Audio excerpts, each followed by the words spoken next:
The jet engine that could change the India's destiny. Yes friend, India बना रहा है 5th generation fighter jets. तो इसमें हम लोग समझने वाले हैं 5 to 7 years India would be the supplier of defence equipments.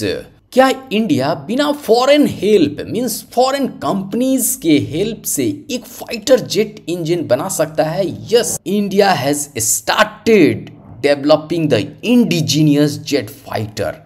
तो इसमें हेल्प कर रही है इंडिया की 3 बड़ी प्राइवेट कंपनी। पहला L&T, गोदरेज और कल्याणी ग्रुप्स। इनके मदद से इंडिया में बन रहा है AMCA engine, that is jet engine है और it's called advanced medium combat aircraft के लिए इंडिया का खुद का 5th generation stealth fighter jet. लेकिन यहाँ बात सिर्फ एक इंजन की नहीं है, ये है टेक फ्रीडम, ग्लोबल रिस्पेक्ट और देश की सेल्फ रिलायंस की कहानी। एग्जैक्टली यही प्लान है इंडिया का और इस मिशन में अब हाथ मिला रहे हैं ये 3 कंपनी और टारगेट है 5 to 7 years में अपना खुद का इंडिजीनियस जेट इंजन को डेवलप करना।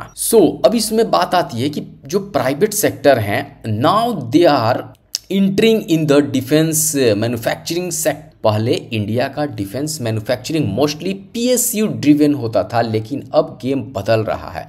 जैसे कि L&T इंजीनियरिंग में टॉप लेवल एक्सपर्टीज प्रोवाइड करेगी, गोदरेज एरोस्पेस, इसरो और ब्रह्मोस जैसे मिशंस के रिलायबल पार्टनर ऑलरेडी हैं। कल्याणी ग्रुप्स जो मेटलर्जी और डिफेंस R&D में एक्सपर्ट हैं।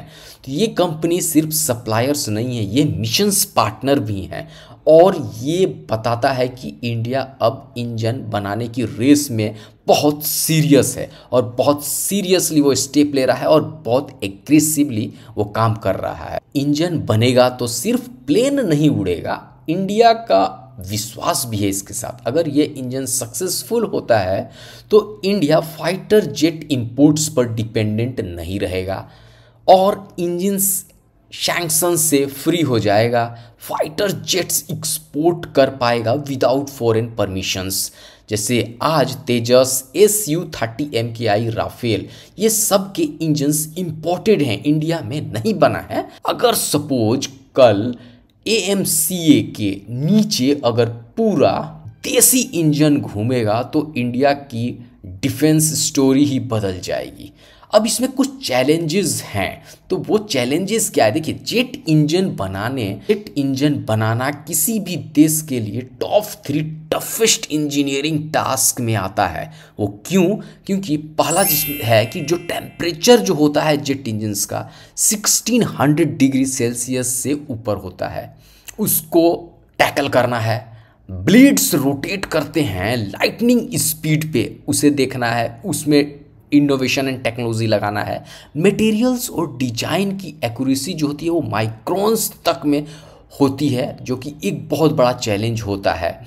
इंडिया ने पहले भी कावेरी इंजन बनाने की कोशिश की थी, लेकिन वो फाइटर ग्रेड परफॉर्मेंस तक ही नहीं पहुंच पाया। अब बिना किसी फॉरेन टेक ट्रांसफ़र वही लेवल अचीव करना है, तो इसमें अराउंड एक्सपर्ट कहते हैं कि इसमें टाइम लग सकता है।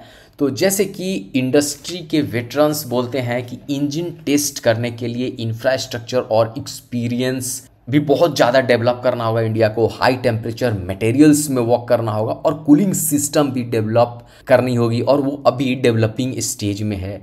सर्टिफिकेशन प्रोसेस लॉन्ग और स्ट्रिक्ट होता है, उसका भी हमें अच्छे से ध्यान रखना होगा।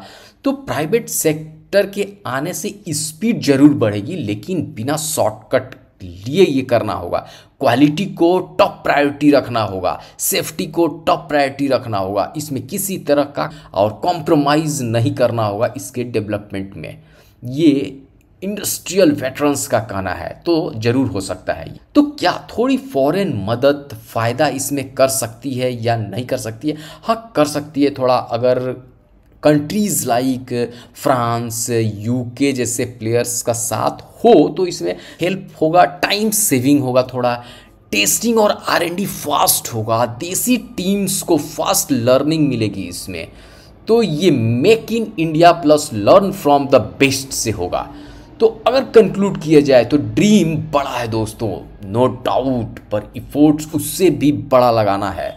इंडिया के पास अब इंटरनेट है, इंडस्ट्री है, टैलेंट है, जो चाहिए सब कुछ है, बस लॉन्ग टर्म फंडिंग भी है, फोकस्ड लीडरशिप है और कहीं ना कहीं पर गाइडेंस भी बहुत अच्छे हैं। तो ये 120 KN इंजन एक मशीन सिर्फ नहीं होगी, ये एक बनेगा भारत का एक नया फ्यूचर। जैसे एक TRD ऑफिसर ने कहा है कि हम इंजन नहीं बना रहे हैं, हम अपनी जिंदगी बना रहे हैं इसमें आने वाले समय के लिए। मिलते हैं अगले वीडियो में।